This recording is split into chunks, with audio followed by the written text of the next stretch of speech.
ठीक है। तो कांस्टेंट मोशन में क्या है, जैसे अभी तक हम लोग क्या पढ़ रहे थे, जैसे ये पुल्ली था, ठीक है। यदि ये एक्सेलरेशन ए से नीचे जा रहा था तो ऑब्वियस था कि ये पुल्ली एक्सेलरेशन ए से ऊपर जाएगा, ठीक है। जहां पे इन दोनों ब्लॉक का एक्सेलरेशन का मैग्नीट्यूड सेम था, डायरेक्शन वाइज अपोजिट था, ये हो रहा था।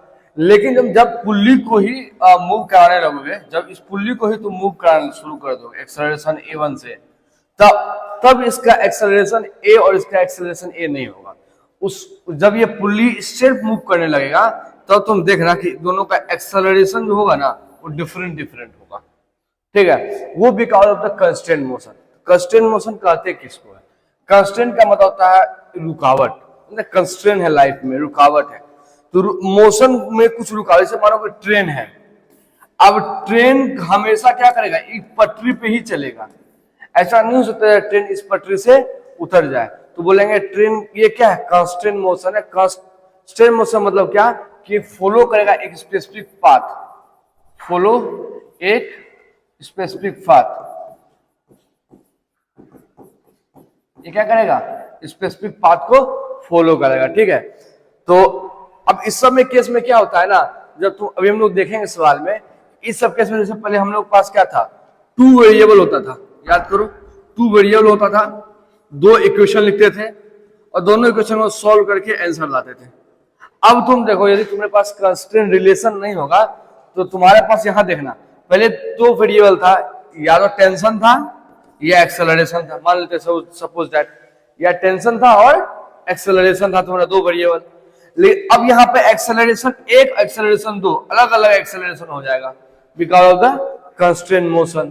तो अलग अलग एक्सेलरेशन होने के कारण अलग अलग इक्वेशन बनेगा, तो इक्वेशन 3 बन जाएगा। सॉरी इक्वेशन तो एक इक्वेशन इसका बनेगा, एक इक्वेशन इसका बनेगा, इक्वेशन कितना रहेगा, 2। इक्वेशन कितना है, 2। वेरिएबल कितना हो जाएगा इस केस में, 3 हो जाएगा, 1, 2 और टेंशन 3। तो ऐसे केस को फिर सॉल्व नहीं कर पाएंगे जब तक हम लोग इन दोनों एक्सेलरेशन के बीच में रिलेशन क्या होगा इसको जाने बिना, इसको जानेंगे ही तभी सवाल सॉल्व होगा। हम एक एग्जांपल समझाने की कोशिश करते हैं, भाषण समझ में नहीं आएगा, ठीक है। तो पहले हम एक एग्जांपल से बताते हैं तुमको कि कैसे दोनों का एक्सेलरेशन डिफरेंट हो रहा है, ठीक है। जैसे इसमें कुछ खास थोड़ी नहीं लिखना है, बस सवाल से हम लोग देखते हैं। सवाल हम दे रहे हैं, ड्रॉ कर रहे हैं कुछ,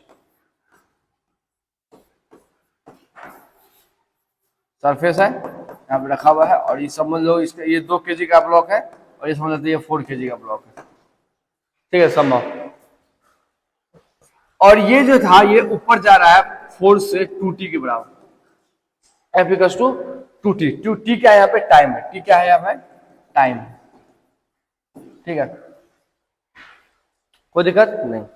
तो देखो अब हम लोग फ्री बॉडी डायग्राम जानते हैं, यहाँ टेंशन t, यहाँ टेंशन t, ये भी टेंशन t, ये भी टेंशन t, और यहाँ पे बताओ क्या होगा, ये हो जाएगा तुम्हारा 2t के बराबर होगा, नीचे 2t, t और t, 2t ऊपर 2t।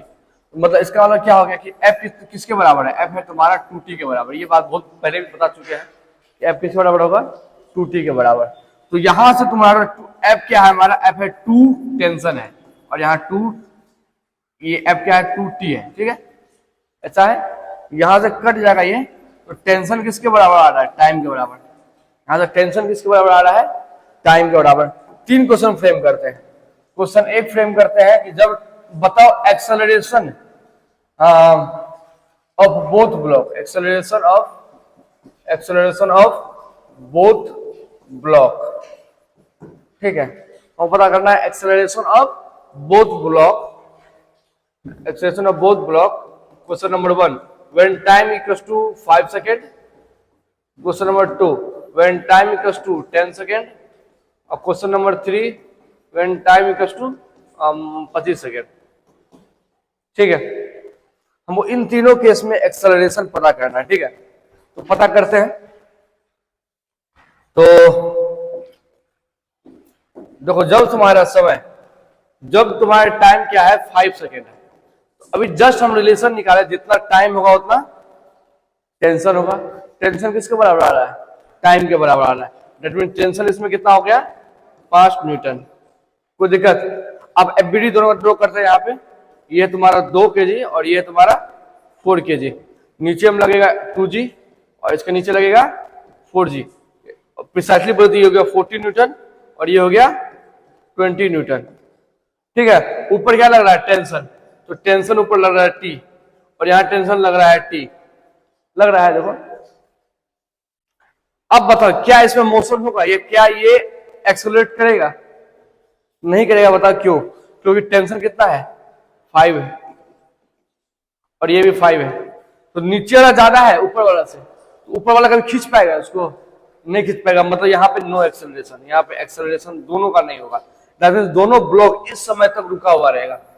इस समय तक दोनों ब्लॉक क्या होगा? रुका हुआ रहेगा। कोई दिक्कत? हाँ नहीं ना, दोनों ब्लॉक रुका। अब आगे चलते थोड़ा सा है, कुछ नहीं होगा। देख रहा रेस्ट में है ना, एक्सेलरेशन ही 0 है।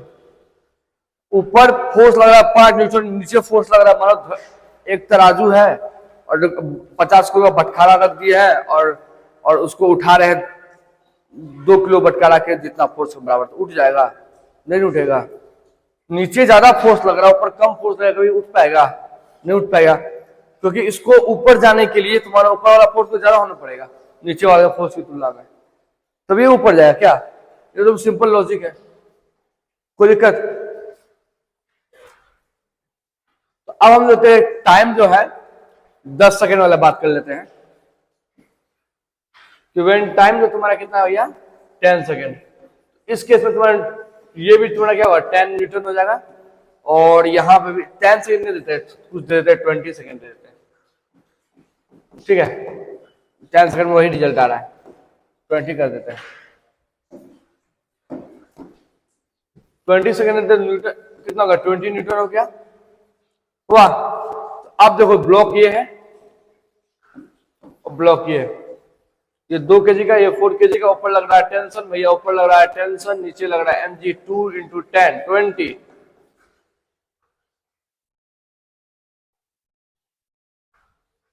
थोड़ा और बढ़ा देते हैं फोर्स।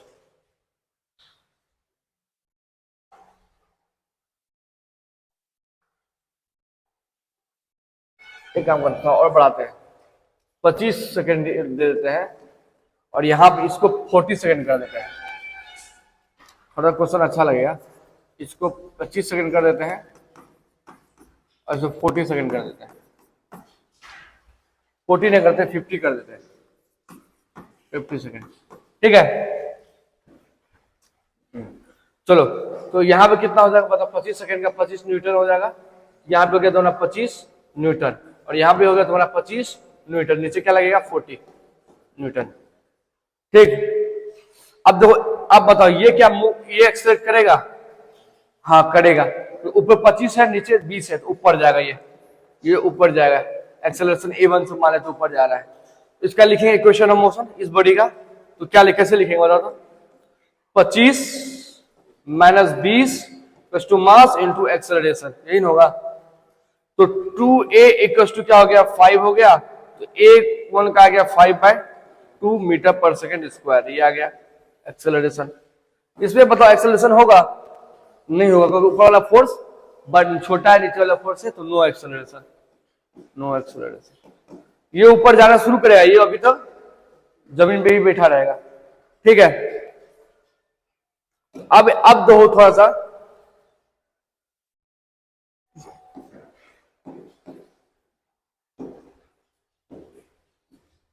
अब कितना केजी था? 50 था, 50 था, 45 था, कितना डाले थे? 50। तो 50 सेकंड वाला आप देखते। तो जब टाइम तुम्हारा क्या है? 50 सेकंड, तो टेंशन कितना हो जाएगा? 50 न्यूटन हो जाएगा। अब 50 न्यूटन टेंशन है, तो ये रहा तुम्हारा ब्लॉक 2 kg का, ये रहा ब्लॉक 4 kg का। नीचे लग रहा है 40, ऊपर लग रहा है 50 न्यूटन, ऊपर लग रहा है 50 और नीचे लग रहा है 20। अब दोनों में एक्सेलरेशन होगा। मान लेते हैं इसका एक्सेलरेशन A1 है, इसका एक्सेलरेशन मान लेते हैं A2 है। ठीक है, तो इसको सॉल्व करते हैं। तो 50 - 20 = कितना हो गया? 2a। तो कितना हो गया भैया? 30 = 2a। A1 है यहाँ पे। A1 इक्वल टू क्या हो गया 15 मीटर पर सेकेंड स्क्वायर। कोई दिक्कत? ठीक, अब यहां से तुम देखो तो क्या 50 माइनस 40 इक्वल टू 4A2, तो हो गया यहाँ 10 और A2 हो गया 10/4 मतलब 5/2 मीटर पर सेकेंड स्क्वायर। तो इस सवाल तुम नोटिस करने वाला बस पॉइंट ये है ना कि देखो दोनों का एक्सेलरेशन डिफरेंट आ रहा है। दो इसका एक्सेलरेशन देखो और यहाँ एक्सेलरेशन देखो, ये दोनों क्या आ रहा है? डिफरेंट आ रहा है। दोनों का एक्सेलरेशन डिफरेंट आ रहा है। पहले केस में दोनों का एक्सेलरेशन क्या था? मैग्नीट्यूड वाइज सेम था, जब पुली के पास कोई मोशन नहीं था। अब पुली को हम मोशन दे दिए तो तुम देखो एक्सेलरेशन क्या आ रहा है? डिफरेंट आ रहा है दोनों ब्लॉक का। माइनस क्यों किए?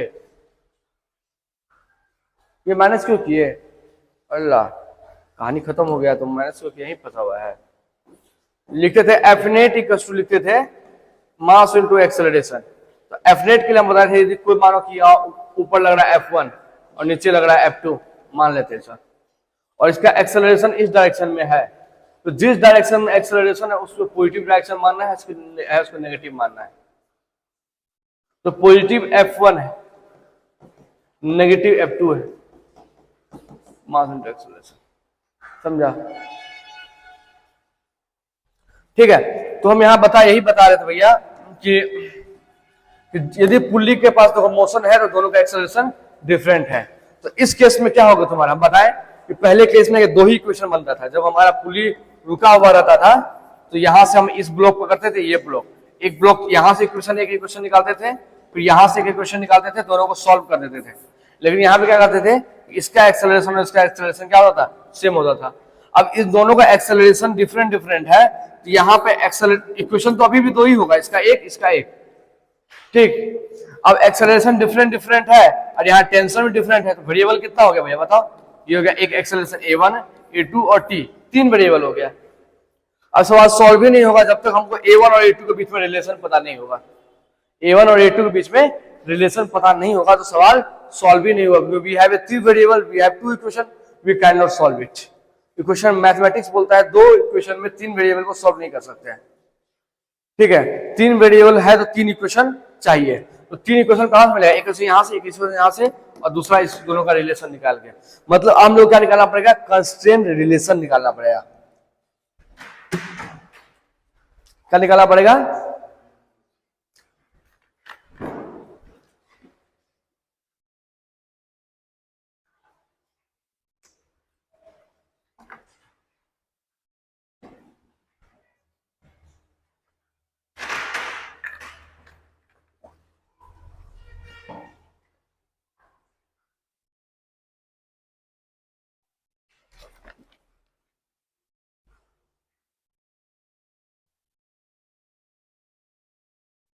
ठीक है, तो कंस्ट्रेंट मोशन में क्या है? एक फिक्स रूल होगा कि ए एक्सेलरेशन और ये एक्सेलरेशन के बीच में क्या रिलेशनशिप है, वो फिक्स होगा। हाँ, हर कंस्ट्रेंट मोशन में डिफरेंट सिस्टम, डिफरेंट रूल होगा। ठीक है, तो अब हम लोग निकालते हैं, वही रूल को जानने की कोशिश करते हैं, कंस्ट्रेंट ये रिलेशन निकालने की कोशिश करते हैं। तो इस प्रकार हम लोग 2-3 कंस्ट्रेंट पढ़े हैं। पहले पढ़ रहे हैं पुल्ली का कंस्ट्रेंट, ठीक है, उसका वेज का कंस्ट्रेंट पढ़ेंगे। ठीक है, ठीक, चलो नेक्स्ट समझ चलते हैं पुल्ली कंस्ट्रेंट। तो स्ट्रिंग कंस्ट्रेंट क्या बोलता है? सपोज कर देखो ये रस्सी है, ये एक रस्सी है और रस्सी का 2 एंड है, ये एंड है और ये एंड है। अब मान लेते हैं ये एंड ए बोल देते हैं, इसको बी बोल देते हैं। ठीक, अब जो ये एंड है कुछ वेलोसिटीज यहां जा रहा है VA से, ये एंड वेलोसिटी VA से जा रहा है।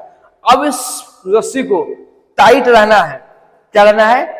टाइट रहना है, ढीला नहीं पड़ना है। तो क्या इसका यहाँ का जो एंड का स्पीड होगा VB, वो दोनों सेम होगा? सेम होना पड़ेगा। यदि इसका स्पीड ज्यादा हो जाएगा तो ये आगे आ जाएगा, रस्सी ढीला हो जाएगा, या इसका स्पीड कम हो जाएगा, इसका स्पीड ज्यादा होगा तो भी दिक्कत है। ठीक है, दोनों का स्पीड को क्या होना पड़ेगा? सेम होना पड़ेगा। यही बोलता है स्ट्रिंग कंस्ट्रेंट।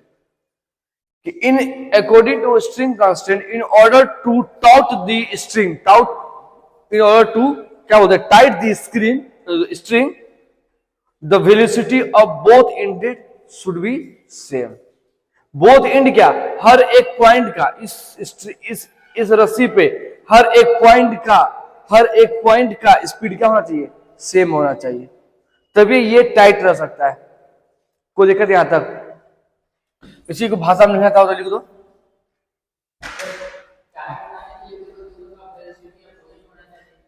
अपोजिट क्यों होगा?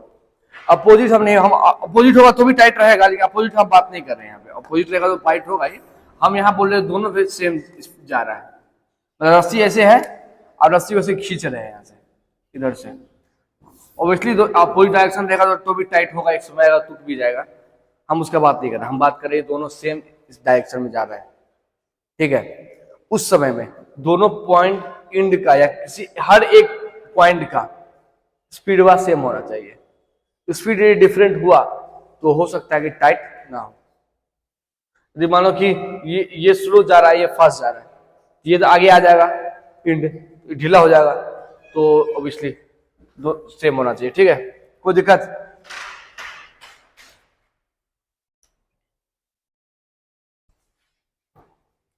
लिख सकते हैं, लिखो। According to string constant in order to count, spell क्या होता है, टाउंट होता है ना, इन ऑर्डर टू स्ट्रिंग को टाइट करना है, ठीक है। क्या लिखेंगे ऐसा, velocity along the string should be same, ठीक। कोई दिक्कत है?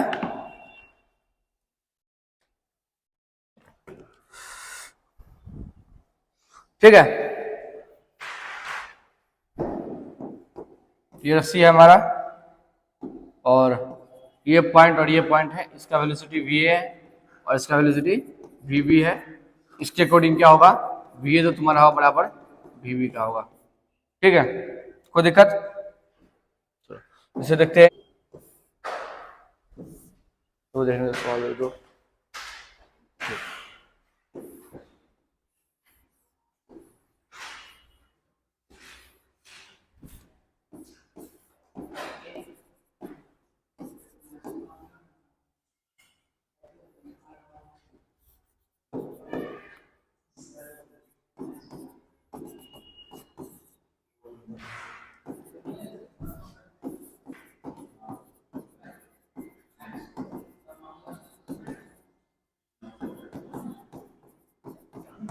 बता दो, देखो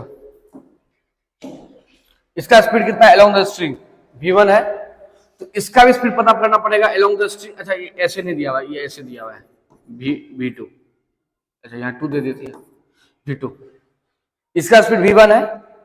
अब इस ये स्पीड ये जब ब्लॉक आगे इधर जा रहा है v2 स्पीड से, ये नीचे जा रहा है तो ये ब्लॉक आगे जा रहा है। अब स्ट्रिंग को टाइट रखना है, स्ट्रिंग को क्या रखना है, टाइट रखना। तो हम क्या बोले कि वेलोसिटी अलोंग द स्ट्रिंग या acceleration along the string should be same.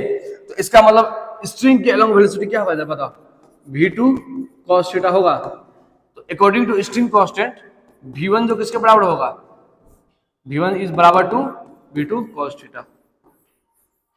कोई दिक्कत? बताओ, कोई दिक्कत?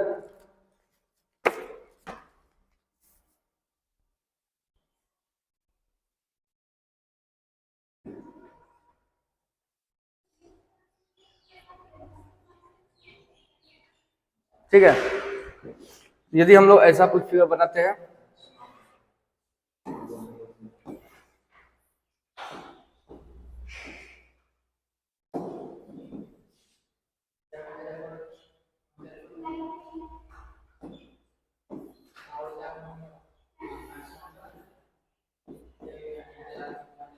ये इधर जा रहा है 10 मीटर पर सेकेंड से, ठीक है। और हमको बताना है ये कितना से जाएगा, भी कितना होगा, ये एंगल दे दिया, मान लेते हैं 37 डिग्री। बताना है कि भी कितना होगा, भी कितना होगा। हाँ, तो भी cos 37, भी cos 37, देखो ना, इस देखो along द वेलोसिटी, स्ट्रिंग के वेलोसिटी के along velocity along the string should be same according to tight the screen. In order to tight the screen, velocity along the string should be same. इधर का velocity तो क्या दिया हुआ, 10 दिया हुआ है, और ये किसके बराबर होगा, इसका कंपोनेंट इस डायरेक्शन में वेलोसिटी। तो क्या कंपोनेंट निकालेंगे, तो क्या होगा, v cos 37 डिग्री बराबर किसका होगा, v cos 37 डिग्री। तो v का क्या होगा, 10 बटा cos 37 डिग्री। cos 37 का मान कितना होता है, 3/5, तो 3/5, ठीक है। तो ये आंसर हो जाएगा 50/3। कोई दिक्कत,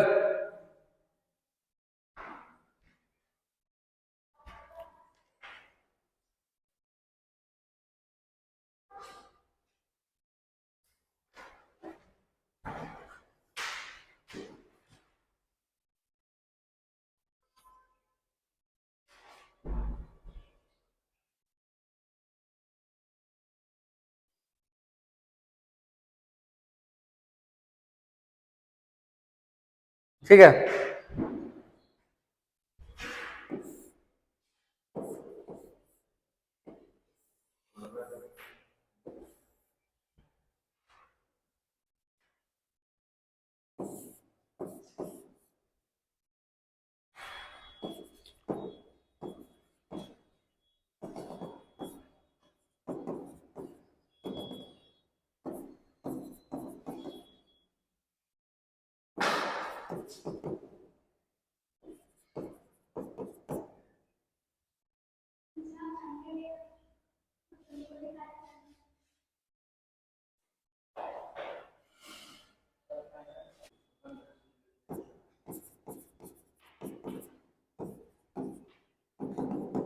बहुत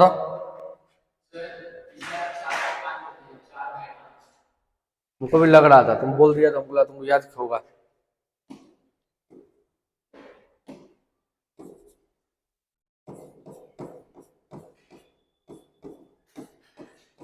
तो 25/2 मीटर पर सेकेंड, ठीक है। 4 है, इस साल बड़ा। In order to tight the string, the velocity along the string should be same, ठीक है। तो इसका वेलोसिटी क्या होगा इधर, v cos 53, v कितना है, 60 है, तो 60 cos 53 डिग्री, 60 है ना।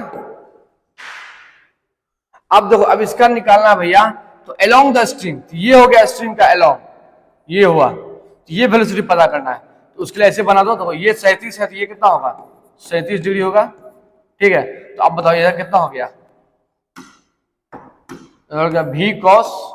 v cos 37 degree. कोई दिक्कत, तो along द स्ट्रिंग, ये रहा स्ट्रिंग के along, तो इसका वेलोसिटी सेम होना चाहिए। तो क्या 60 cos 53 equal to v cos 37 degree. तो v इक्वल टू हो गया 60 cos 53 बाय cos 37 डिग्री। कितना होता है बताओ भैया, cos 53 वैल्यू कितना होता है, और इसका वैल्यू, ठीक है, ये यहां से कट जाएगा, हो गया 60 × 3/4, ये 2 से कटेगा 30, 90/2, 45, ठीक है, मीटर पर सेकंड। कोई दिक्कत,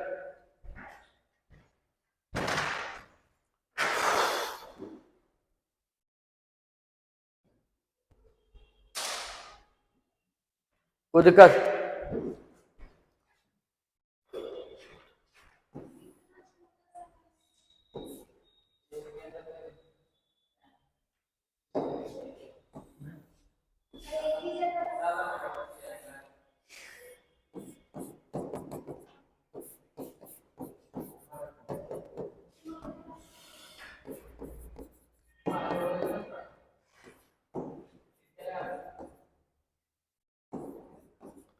बताइए इसका स्पीड कितना होगा। ये चूड़ी लगा हुआ, ठीक है, ये चूड़ी है, चूड़ी चूड़ी ऐसे निकालते, चूड़ी ऐसे लगाता है, चूड़ी सही लिखेगा यार, चूड़ी। तो ये चूड़ी कितना स्पीड से आगे बढ़ेगा बताना है, ठीक है। तो क्या कैसे होगा भैया, in order to tight the string, string speed along the sorry velocity along the string should be same. तो इसका वेलोसिटी क्या होगा इधर, v cos 45। तो क्या v cos 45 किसके बराबर हो जाएगा, 20 के बराबर। तो v का हो जाएगा 20 बैक cos 45, तो 20 बैक cos 45 √2 पर चल जाएगा, इतना मीटर पर सेकेंड। cos 45 1/√2, √2 पर चल गया तो 20 √2। कोई दिक्कत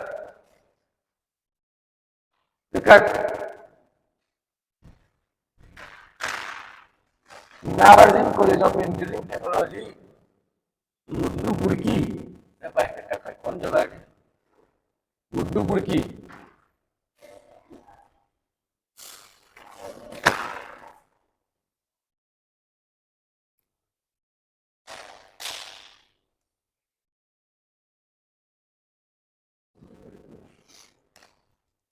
kamu yang alat sabot tuh.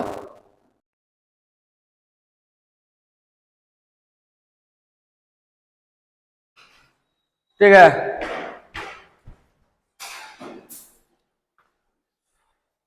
तो छोटा कर देता है।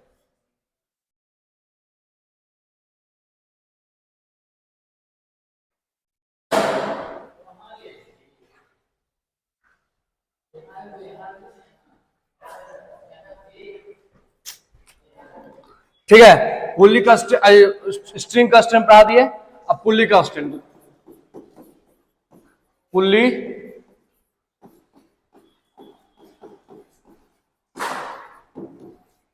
ठीक।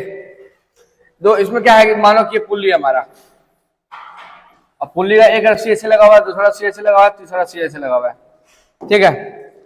और मान लेते कि ये इंड है, ये इंड और ये इंड, मान लेते ये इंड यहां से नीचे आया, x1 डिस्टेंस नीचे आया, ठीक है, और ये इंड x2 डिस्टेंस नीचे आया। तो अब बता पुल्ली भी नीचे आ गया होगा, पुल्ली भी यहां नीचे आ गया होगा, ऐसे यहां आ गया होगा। तो यदि ये रस्सी x1 ढीला हुआ होगा तो इस तरफ का पुल्ली का साइड वो x1 नीचे आ गया होगा, ठीक है। मान लेते हैं कि ये x3 है, ये x3 से नीचे जा रहा है, ये x3 से नीचे जा रहा है, मतलब अब तुम देखो ये जितना यहां ढीला हो रहा है उतना यहां ढीला हो रहा होगा, ठीक है। तो ये x3 नीचे जा रहा है, दैट मींस ये भी x3 नीचे जाएगा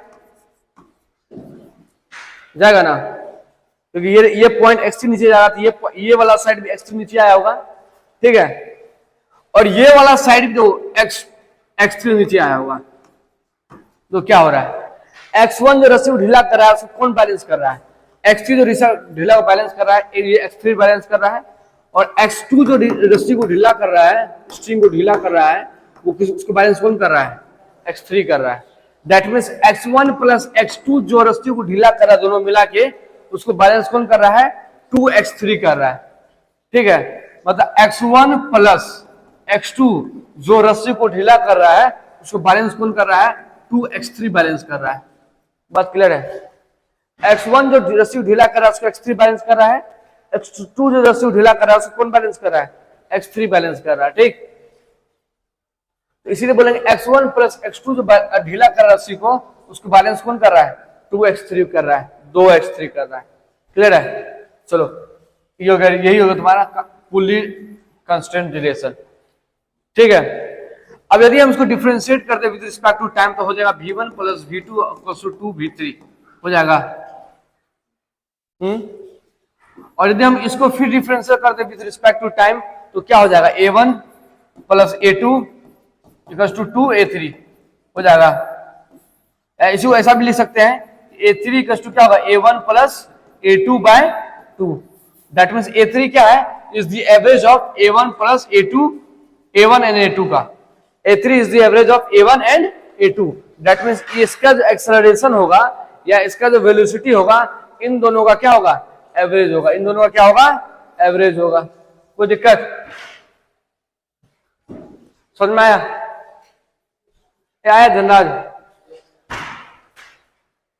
चलो कुछ क्वेश्चन कर देखते हैं हम लोग, ठीक है। रुको छाप लेना, ठीक है। ये पॉइंट होगा तुम्हारा A1, तो ऑब्वियसली ये क्या है, अटैच है, तो ये 0 हो गया। ये मानो कि ये नीचे आ रहा होगा, या ऐसा कर देते हैं कि इसको ऊपर कर देते हैं, इस रस्सी को ऊपर खींच देते हैं A2 से। अब ये देखो, ये ऊपर जाएगा A3 से। अब वो रिलेशन निकाला A1 A2 A3, तो जस्ट बताएं कि इन दोनों का एवरेज इसके बराबर होगा। डायरेक्शन ऊपर पॉजिटिव मान लेते हैं, नीचे नेगेटिव मान लेते हैं, ठीक है।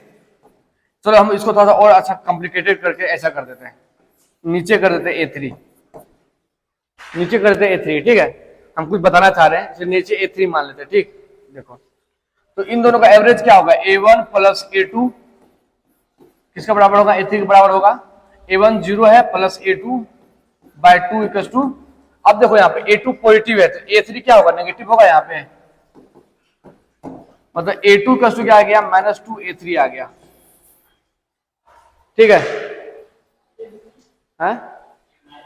माइनस साइन इसलिए लिखे, बोले नीचे वाला नेगेटिव होगा, ऊपर वाला पॉजिटिव होगा। A3 नीचे डायरेक्शन में सर नेगेटिव। पिछला में कहा कुछ किए थे, यहाँ का डायरेक्शन तो सेम है, दिख रहा है। तुम पॉजिटिव नीचे ही मान सकते हो, ऊपर ही मान सकते हो, ठीक है। उस पिछले क्लास सबको पॉजिटिव इसलिए माने क्योंकि सबका डायरेक्शन सेम था, पॉजिटिव नीचे ही मान लिए थे, ठीक है। तो अब देखो A2 प्लस 2 क्या आ गया, -2 A3। अब देखो तुम याद हो, यदि तुम सोचो, यदि हम इस रस्सी को ऊपर खींचेंगे तो ये ब्लॉक भी ऊपर जाएगा, जाएगा नहीं जाएगा, दैट मींस A3 भी ऊपर जाना चाहिए था, लेकिन हम क्या मान लिए, उल्टा मान लिए। इसका मतलब जैसे हम लोग डायरेक्शन को उल्टा मानेंगे ना, रिजल्ट में अपने आप नेगेटिव दिखाना शुरू कर देगा। दैट मींस क्या है कि हम लोग डायरेक्शन को उल्टा माने, ठीक है। बात समझा? तो एक्चुअली ये क्या पॉजिटिव है, नेगेटिव ऑफ नेगेटिव क्या आ जाएगा, पॉजिटिव आ जाएगा। A2 जो है तुम्हारा, A2 देखो A3 को नेगेटिव माने हैं तो नेगेटिव ऑफ नेगेटिव क्या हो जाएगा, पॉजिटिव हो जाएगा, ठीक है। ये बात क्लियर है ना? यदि हम डायरेक्शन ऊपर मानते तो यहाँ पॉजिटिव आता, रिलेशन सेम आता, क्लियर है? चलो ठीक।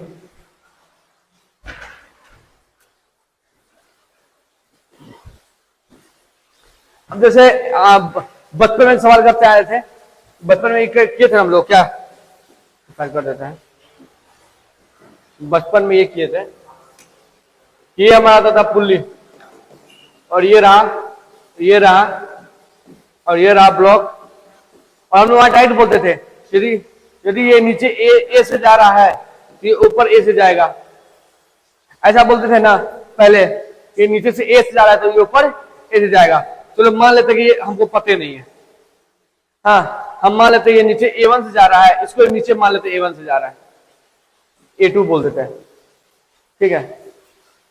हमको अभी डायरेक्शन में नहीं पता, हमको ये भी नहीं पता कि ये नीचे जाएगा ऊपर जाएगा, नेगेटिव आंसर आ जाएगा अपने आप, रिलेशन में नेगेटिव अपने आप आ जाएगा, ठीक है। तो हम लोग अपने मन से मान लिए ग्राउंड फ्रेक्शन दोनों नीचे जा रहा होगा, ठीक है। चलो अब इसका एक्सेलरेशन क्या होगा, A3, ये तो तुम्हारा 0 होगा, ठीक। तो A3 इक्वल टू क्या होगा, A1 प्लस A2 बाय 2 होगा। तो A3 तुम्हारा क्या हो गया, तुम्हारा 0, या A1 प्लस A2 आ गया। A1 इक्वल टू क्या आ गया, -A2। दैट मीन्स यहाँ पे देखो A1 का डायरेक्शन नेगेटिव उल्टा माने, A1 का डायरेक्शन उल्टा कर दो। नेगेटिव साइन क्या सिंबल कर रहा है, एक का डायरेक्शन तुम उल्टा कर देना है, ठीक है। करना नहीं, सिंपल ऐसे रहने देना, कोई दिक्कत वाली बात नहीं है, ठीक है। तो यहां तुम देखो दोनों एक्सेलरेशन मैग्नीट्यूड क्या है, सेम है, डायरेक्शन अपोजिट, माइनस साइन देखो ना, डायरेक्शन अपोजिट, मैग्नीट्यूड सेम, कोई दिक्कत?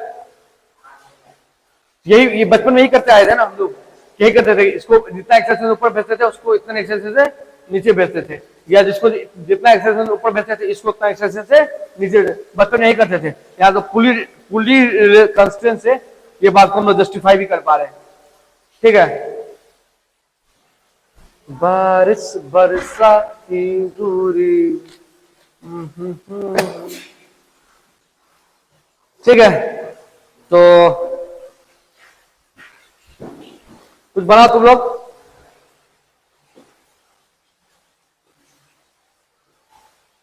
मान लेते हैं ये नीचे आ रहा है 1 मीटर पर सेकंड से, और मान लेते हैं कि ये ऊपर जा रहा है 4 मीटर पर सेकंड से। तो वो बताओ इसका स्पीड ऊपर कितना होगा?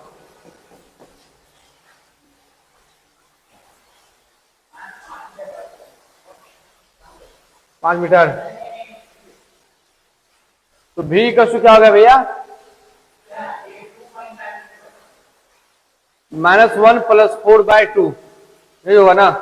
ऊपर पॉजिटिव मान लेंगे और नीचे नेगेटिव, तो नेगेटिव हो जाएगा -1, ये हो गया +4, ये हो गया कुछ नहीं, ये प्लस है और 2, तो यह कितना हो गया बताओ? 1 माइनस ना नेगेटिव साइन। ठीक है, तो ये हो गया क्या? 3/2। दिक्कत?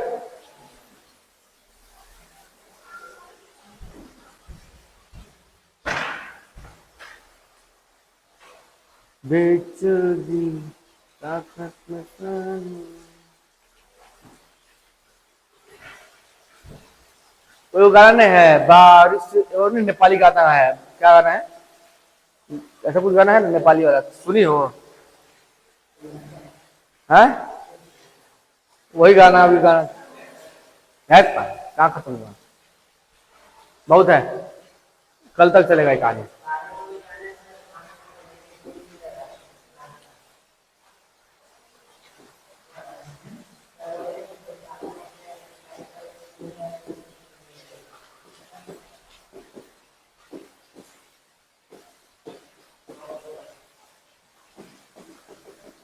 बता दो।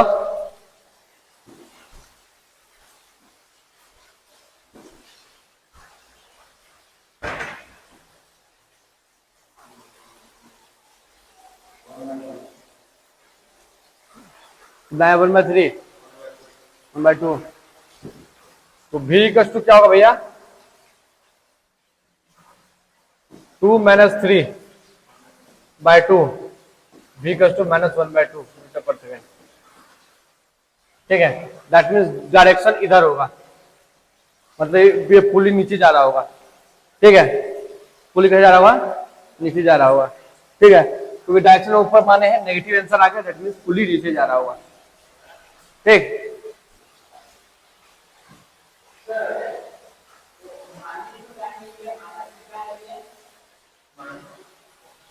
क्या बोला? तो ले लो, हाफ आंसर आएगा। तो डायरेक्शन ऐसे मानना पड़ेगा ना, डायरेक्शन चेंज करना पड़ेगा। आंसर सही है, क्या मिटा दिया? तो तुम क्या बोला? नीचे पॉजिटिव मानना है, तो नीचे पॉजिटिव मान लिया, ऊपर नेगेटिव मान लिया। ठीक, तो v का क्या आ गया? -v आ गया -2 + 3/2, तो -v क्या आ गया? 1/2। v का क्या आ गया? ठीक है,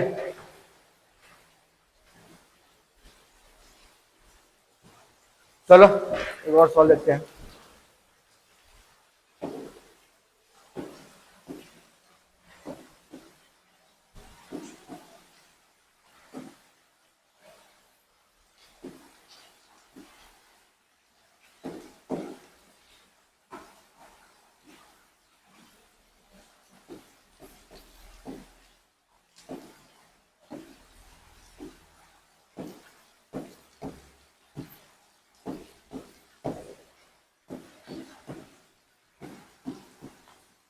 ठीक है, तो बताना इन तीनों में रिलेशन बताओ, तो रिलेशन बताओ।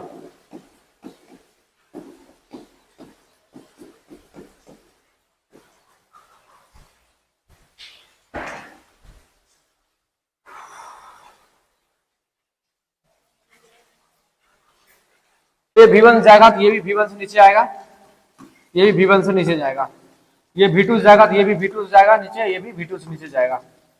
ठीक है, तो क्या होगा? V3 average of V1 + V2। V3 क्या होगा? एवरेज होगा V1 + V2 का। कोई दिक्कत?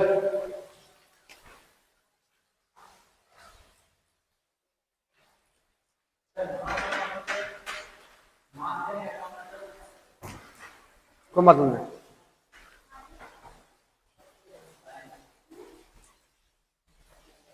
ठीक है,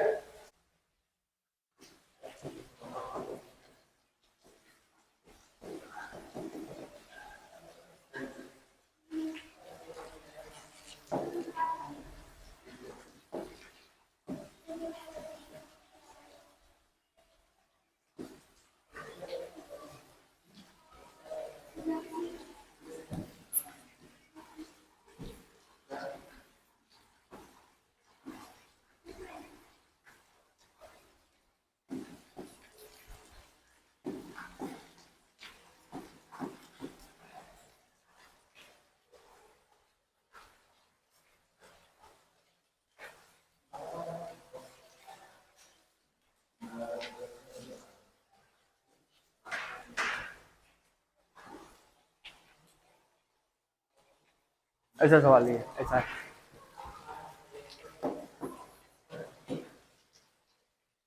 ये दोनों ब्लॉक, ये ब्लॉक इधर जा रहा है V1 से और ये ब्लॉक जा रहा है इधर V2 से। ठीक है, ये बताओ V कितना होगा। ठीक,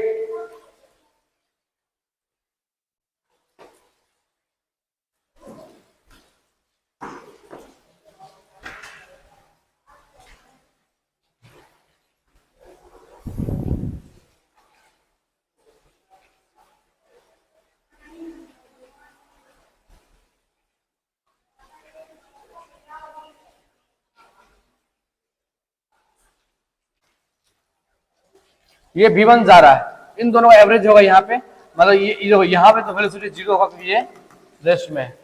यहाँ मान लेते हैं कुछ है VP मान लेते हैं, ठीक है, फुल टाइम VP बोल देते हैं। ठीक, तो VP क्या हो जाएगा, VP इक्वल्स टू हो जाएगा VP plus 0/2 equals to V1 होगा। तो VP इक्वल्स टू क्या आ जाएगा 2V1 आएगा है। ये कितना जा रहा है 2V1 जा रहा है, ये कितना है 2V1 के बराबर है। ठीक है, इधर ये V2 से जा रहा है, ये V2, ये भी V2 हो जाएगा। ये कितना हो जाएगा V तो एवरेज ऑफ ये दोनों 2V1 प्लस V2/2। ठीक, कोई दिक्कत।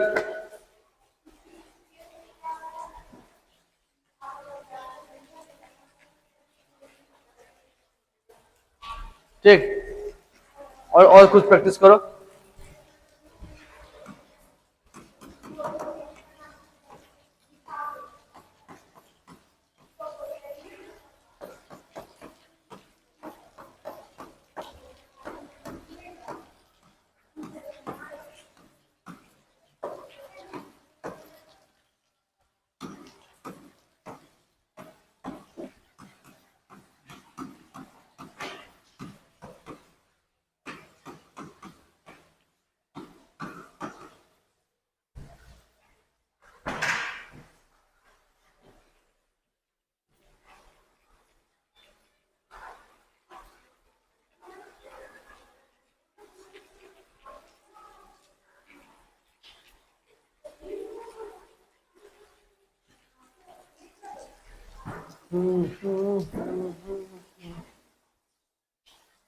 ठीक है, देखो तो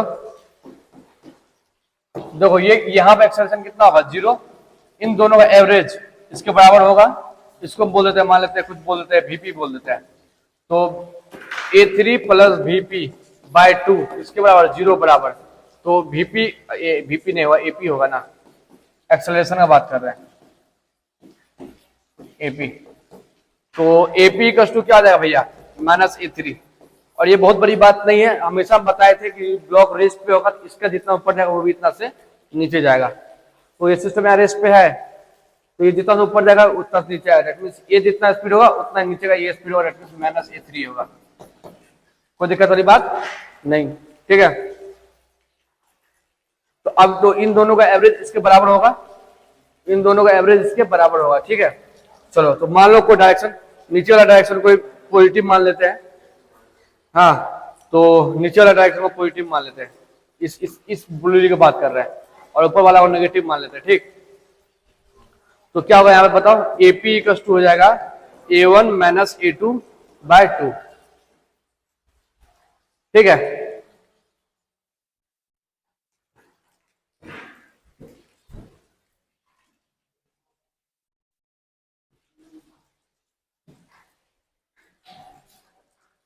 ठीक है,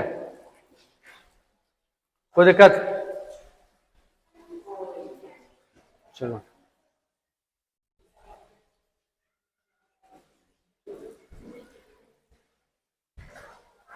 यदि सपोज सवाल में डायरेक्शन नहीं दिया हो ना, सपोज करो सवाल में डायरेक्शन नहीं दिया है, मान लेते हैं कि डायरेक्शन सब कुछ नहीं दिया हुआ है, हमको एक्सेलरेशन का रिलेशन पता करना है, तो अपने मन से मान लेंगे कि ये मान सपोज ऊपर जा रहा है ए से, तो नीचे मान लेंगे A1 से, मानो A3 है ना, A3 से ऊपर जा रहा है, तो अपने मन से मान लेंगे A2 जा रहा होगा, ये नीचे A1, ऐसे अपने मन से दोनों को नीचे ही मान लेंगे। ग्राउंड पे बैठ के ऑब्जर्व करेंगे, ये पूरा सिस्टम में नीचे जा रहा होगा, ये सिस्टम में नीचे जा रहा होगा, ये दोनों नीचे जा रहा होगा।